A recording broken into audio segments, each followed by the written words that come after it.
ठीक है। खैर, तो थोड़ा पेशेंटली सुन लोगे इस सवाल को। ये सवाल एक्चुअल में रिकॉर्ड नहीं हो पाया था, ठीक है, तो मैं वापस से दोहरा रहा हूँ फिर से। तो ये सारी चीज़ें वापस से तुम्हारे पास रिवाइज हो जाएंगी। बस मैं इस सवाल को बनाने के पहले एक चीज़ जो तुम्हारे साथ शेयर करना चाह रहा हूँ वो ये, जैसे यहाँ पर थीटा और फाई एक्चुअल में है क्या, ये डिस्कशन बहुत ही इंपॉर्टेंट है। ये डायग्राम्स जो एक्चुअल में हम लोगों ने बनाए हैं चारों के चारों, ये जैसे एक आदमी के साथ दौड़ना शुरू कर रहा है, ये बहुत ही इंपॉर्टेंट डायग्राम्स हैं। ठीक है, बहुत ही इंपॉर्टेंट डायग्राम्स हैं ये। इसमें देखो पूरा एनालिसिस है तुम्हारा, कि जैसे एक इंसान के पीछे बैक साइड पर पहले इनिशियली रेन गिर रही थी, किस एंगल पर, फाई एंगल पर। तो उसको, अगर वो आदमी स्टेशनरी है, इनिशियली आदमी अगर स्टेशनरी है, तो उसको किस एंगल पर छतरी पकड़नी पड़ेगी, उसी एंगल पर जिस एंगल पर बरसाती हो रही है। ठीक है, बरसात हो रही है। क्लियर है? अच्छा, मान लेते हैं उस इंसान ने थोड़ा थोड़ा भागना शुरू कर दिया, तब क्या होगा, वीआरएम जो है वो थोड़ा सा इस तरफ शिफ्ट होगा, है ना। पहले वो वीआरएम इस डायरेक्शन में था। क्लियर है क्या? अब वो थोड़ा सा इस डायरेक्शन में शिफ्ट होगा। पहले वीआरएम किस डायरेक्शन में था, वीआरएम इसी डायरेक्शन में था। ठीक है, वीआरएम इसी डायरेक्शन में था। अब वो वीआरएम किस डायरेक्शन में शिफ्ट होगा, थोड़ा सा इस तरफ आ जाएगा वो वीआरएम।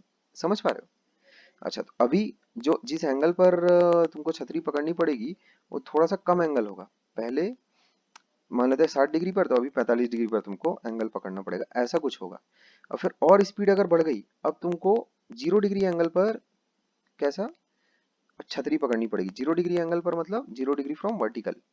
ठीक है क्या, 0 डिग्री फ्रॉम वर्टिकल, इस एंगल पर अब तुमको छतरी पकड़नी पड़ेगी। ठीक है क्या, है ना। फाई तो वैसे ही है, बरसात तो जैसी गिर रही है सो गिर रही है, तुम भागा भागी कर रहे हो ना, तो इसीलिए तुम्हारे भागने की वजह से जैसे जैसे वीएम चेंज हो रहा है, वैसे वैसे the direction of holding your umbrella is also changing, ये तुमको बताने की कोशिश की गई है। और उसके बाद तो फिर एंगल कैसा हो गया, एंगल उसके बाद फिर कैसा हो गया तुम्हारे पास, फिर तो नेगेटिव एंगल हो गया, जीरो से भी और कम हो गया। ये कैसे जा रहा है, देखो क्लॉकवाइज डायरेक्शन में जा रहा है ना अभी ये एंगल। ठीक है, अब क्लॉकवाइज हो गया है। पहले देखो एंगल तुम एंटी क्लॉकवाइज मेजर कर रहे थे, अब देखो क्लॉकवाइज मेजर कर रहे हो, इसका मतलब नेगेटिव में जा रहा है अब एंगल। ठीक है क्या, नेगेटिव में जा रहा है। अब इसका मतलब क्या है कि he has to hold his umbrella in forward direction, है ना। अब तो मतलब रेन उसको एकदम स्पीड से अगर वो भागेगा, तो तुम ऐसा सोचो कि मतलब कॉमन सेंस ये डिफाई करता है ना, कि भाई अब उसके टकलू पर कैसा बारिश नहीं होगी। समझ गए क्या? अब उसको सामने की तरफ अपना बचाना पड़ेगा, अगर इतनी स्पीड से वो भाग रहा है कि उसको एक्चुअल में बारिश सामने से आती हुई दिखाई देगी, और उसको सामने ही अम्ब्रेला अपना रखना पड़ेगा। ठीक है, तो यहाँ देखो इस सवाल में थोड़ा क्विकली मैं बता देता हूँ, सवाल को बना तो चुका हूँ, वापस से रिकॉर्डिंग के पर्पस के लिए इस सवाल को मैं दोहरा रहा हूँ। ठीक है क्या? तो रेन जो है वो वर्टिकली गिर रही है विद स्पीड ऑफ 12 मीटर पर सेकंड। तो यहाँ देखो वी आर मेरे को दे रखा है with respect to ground, V R मेरे को दे रखा है, साइक्लिस्ट की स्पीड भी दे रखी है ईस्ट टू वेस्ट। ईस्ट होता है दाएं, वेस्ट होता है बाएं, मतलब प्लस आई कैप हो गया ईस्ट और माइनस आई कैप हो गया वेस्ट, ऐसा। तो ईस्ट टू वेस्ट वो जो साइक्लिस्ट है वो भगा रहा है अपनी साइकिल को, ऐसा। ठीक है, तो अपने को दोनों स्पीड दे रखी है 12√3 और 12। ठीक है, वी आर अपने को दे रखा है 12, ये अपने को दे रखा है 12√3।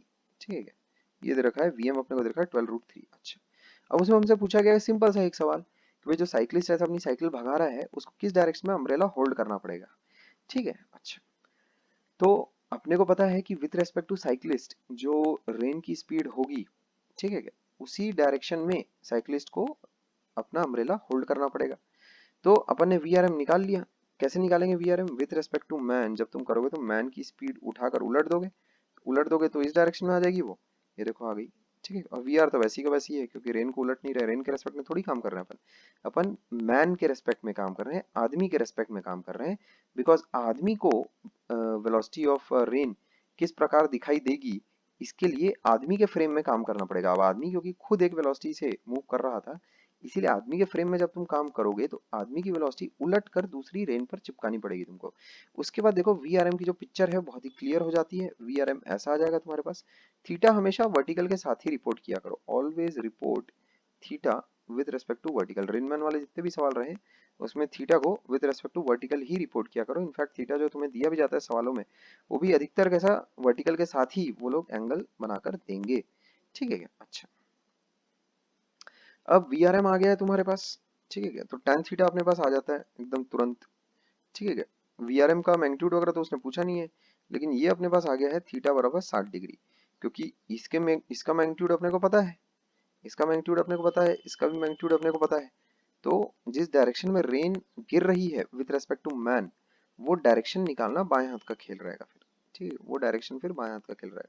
तो वो डायरेक्शन आती है 60 डिग्री। इसका मतलब 60 डिग्री एंगल पर the man needs to hold his umbrella. ठीक है, 60 डिग्री एंगल पर उस इंसान को, ठीक है, 60 डिग्री एंगल पर उस इंसान को अम्ब्रेला अपना होल्ड करना पड़ेगा। ठीक है, ये तुम्हारा सवाल रहा, बहुत ही आसान किस्म का सवाल है। सारी चीजें अपने डिस्कशंस पर निर्भर करती हैं कि रेनमैन वाले सवालों को अपन कैसे टैकल करते हैं, कैसे वो छतरी किस एंगल पर पकड़नी है। ठीक है, इसमें और कोई ज्यादा गणित है नहीं। अब इसमें कुछ ऐसा नहीं कि बहुत हाई फंटूश फाड़ू कुछ ऐसा, कुछ हैवी भारी भरकम कुछ ऐसा आ जाएगा, ऐसा कुछ नहीं होने वाला। ठीक है, तो अगला सवाल देखते हैं हम लोग। ठीक है, अगले सवाल में क्या कह रहा है करके भाई। तो यही तुम्हारे पास आखिरी सवाल है जो मैं लेकर आया हूँ इसमें, क्योंकि और कुछ ऐसा सवाल फिर सवाल जब आएगा तुम्हारे सामने एक्चुअल, तभी तुम कैसा देख लियो फिर। ठीक है, अच्छा।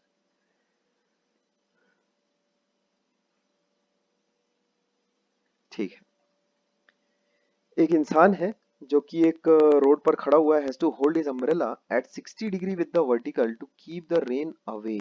अच्छी बात है। उसके बाद उसकी सटक गई और उसने अम्ब्रेला को छोड़कर वो कैसा भागने लगा 20 मीटर पर सेकंड से। 20 मीटर पर सेकंड यानी कितना किलोमीटर पर आवर? 18/5 कितना हो जाएगा ये? 4, 72 किलोमीटर पर आवर। अबे कौन सा इंसान है जो 20 मीटर पर सेकंड भागता है? तुम देख रहे हो क्या? है हरकतें साले की। 72 किलोमीटर पर आवर की कुछ और होगा। हैं? ये कितना हो गया बे, ये वाली जो स्पीड है? अरे तुम भाग लोगे क्या 72 किलोमीटर पर आवर से? ये चीता वीता की भी इतनी स्पीड नहीं होगी। चीते की तो खैर रहती है, लेकिन 72 किलोमीटर पर आवर क्या होता है जानते हो? स्कूटी अगर तुम चलाओगे 72 किलोमीटर पर आवर से ना, होंठ तुम्हारे कान छूने लगेंगे। समझ गए क्या? गाल जो है ना तुम्हारे फड़फड़ा के कान छूने लगेंगे वो। खैर ये ये एक बहुत ही अनरियलिस्टिक डाटा है। एनीवेज, अपने को क्या मतलब। तो सवाल थोड़ा ध्यान से पढ़ लेते हैं अपन, है कि नहीं? उस इंसान को छतरी जो है 60 डिग्री के एंगल पर पकड़नी पड़ रही है। तो जाहिर सी बात है उसको पीछे की तरफ पकड़नी पड़ रही होगी। समझे क्या? रेन जो है वो ऐसी गिर रही होगी, ऐसा। ठीक है क्या? ऐसी गिर रही होगी वो, है ना? उसमें कभी भी ऐसा नहीं होगा कि रेन तुमको, ठीक है चलो किसी भी डायरेक्शन में तुम ले सकते हो, पीछे से या फिर सामने से, जैसा भी तुम बोलो। ठीक है, मैं ऐसा पीछे से ले रहा हूँ। इट स्टार्ट्स, और जो आदमी है वो सामने की तरफ भागना शुरू कर देता है। It starts running at 20 metre per second. तो रेन एक्चुअल में जो तुमको दिया हुआ है 60 डिग्री पर गिर रही है विद द वर्टिकल। देखो यहाँ पर word specified already, 60 degree with the vertical. ठीक है, ऐसा 60 डिग्री विद द वर्टिकल, ये हो गया वी आर। अच्छा, अभी जो आदमी है वो भागना शुरू कर देता है वीएम के साथ। ये हो गया वीएम। तो अपने को तो ये केस पूरा अच्छे से एनालिसिस किया हुआ है। He finds that rain drops are now falling on him vertically, find the speed of the rain drops with respect to. अरे तो सब हो गया ऐसी। यहाँ देखो, तो विथ रेस्पेक्ट टू मैन क्या तुम कहोगे, है ना? किस स्पीड से वो भाग रहा है विथ रेस्पेक्ट टू मैन का मतलब क्या हो गया? ये हो गया वीएम और ये हो गया वी आर। ठीक है, ये हो गया 60 डिग्री। तो अभी उसने ये कहा है कि rain appears to be falling vertically to the man। इसका मतलब क्या हो गया? वर्टिकली अगर गिर रहा है इसका मतलब वी आर एम इस डायरेक्शन में, ये है वी आर एम। और वी आर एम इस डायरेक्शन में होने का मतलब जो वी आर का हॉरिजॉन्टल कंपोनेंट है ये वाला, उसने वी एम को काट दिया होगा। इसका मतलब वी एम बराबर तुम कितना लिखोगे? V R sine 60। इसका मतलब वी एम तुम कितना लिखोगे? वी आर साइन 60, ऐसा। क्या बोलते हो? बस, अब अपने पास एक वेरिएबल तो दिया ही हुआ होगा, वीएम अपने को पता है 20 है। तो इसका मतलब 20 इक्वल्स टू वी आर √3/2। इसका मतलब वी आर तुम्हारे पास आ जाता है 40/√3। ठीक है, मीटर्स पर सेकंड, ऐसा। समझ लिए? ये आ जाता है अपने पास, है ना? रैशनलाइज वगैरह चाहो तो कर सकते हो, 40√3/3 लिख सकते हो। ठीक है, अच्छा, ये तो रहा तुम्हारा पहला पार्ट। दूसरा पार्ट भी वो कुछ बोल रहा है। अच्छा नहीं, पहला पार्ट ही बोल, find the speed of the rain drops with respect to road. Speed of rain drops वो तो आ गया अपने पास, रेन ड्रॉप्स की जो स्पीड है, ठीक है, ये आ जाती है अपने पास। ठीक है, इसके बाद वो बोल रहा है मूविंग पर्सन की जो स्पीड है वो भी आप निकालिए। अच्छा नहीं, रेन ड्रॉप्स की speed with respect to moving person, यानी रेन ड्रॉप्स की speed with respect to moving person वो कितनी होगी, वी आर एम निकालने को बोल रहा है वो। ये चीज क्या होगी, वेलोसिटी ऑफ रेन ड्रॉप्स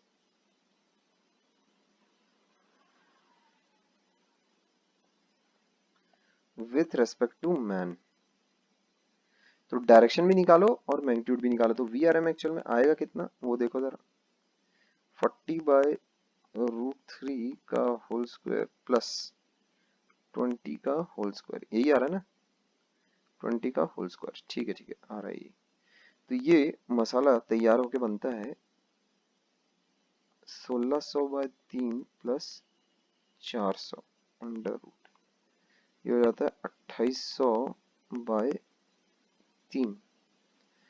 अब 10 को बाहर निकालो और 4 को बाहर निकालो, 10 को और 2 को यानी 20, अंदर क्या बचा 7, ठीक है, बाय 3 ऐसा, ये बचा अंदर। ठीक है,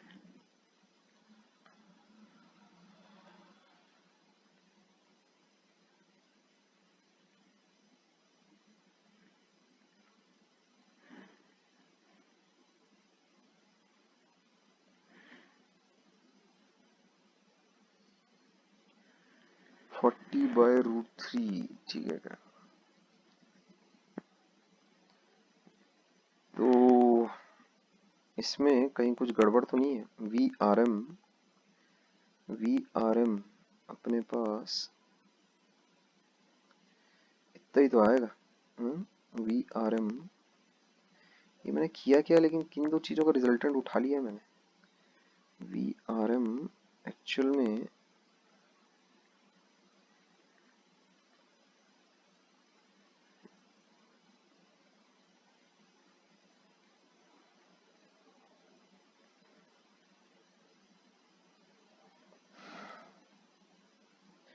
रुको जरा, ये वी आर एम का मैंने जो दिखा दी है कांड, ये थोड़ा सा लोचा हो गया है, मैं कुछ भी किए जा रहा हूँ यार। तो ये यहाँ पर देखो, तुम इसको ऐसे मत फाइंड आउट करो,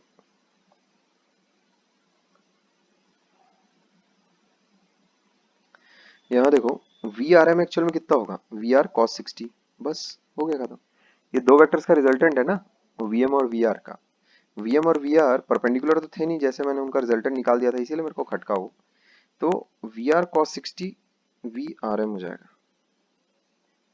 ठीक है, तो ये चीज कितनी हो जाती है, वी आर हाफ। तो वी आर का आधा कितना हो जाता है तुम्हारे पास, 40, कितना है, 40/√3, ठीक है, 40/√3 टाइम्स हाफ, ये आ जाएगा तुम्हारे पास वी आर एम। पिछली वाली अप्रोच जो मैंने अपनाई थी वो क्यों गलत थी, बिकॉज दोनों परपेंडिकुलर नहीं है ना, वी आर और वी एम दोनों परपेंडिकुलर नहीं, ये इतना हो जाता है। ठीक है, ये तुम्हारा आंसर रहेगा। रिजोल्यूशन मेथड से करके तुम इस प्रकार आंसर तक पहुंच सकते हो, समझ गए क्या, ये तुम्हारा आंसर हो जाएगा। ये हो गया पार्ट 2, ये हो गया पार्ट 1। ठीक है, ये तुम्हारा आंसर रहेगा। इसमें कोई पॉइंट अगर किसी को अगर ना समझ में आया तो बताया मेरे को।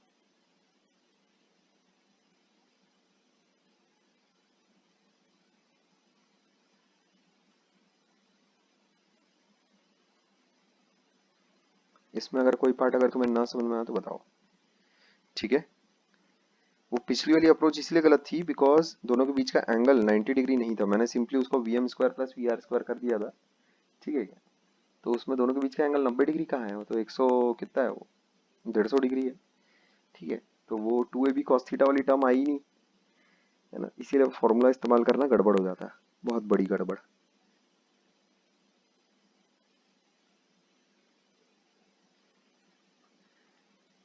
ठीक है, फिर तो इसमें यही दो ही इलस्ट्रेशंस थे। अब एक्चुअल में मुझे नीड तो नहीं लग रही है, लेकिन फिर भी मैं अपनी तरफ से कुछ काइनेमेटिक्स के और कुछ बचे खुचे इलस्ट्रेशंस हैं, उसको ले लूंगा आज। ठीक है, तो वो भी तुम एक्चुअल में देख लेना। ठीक है।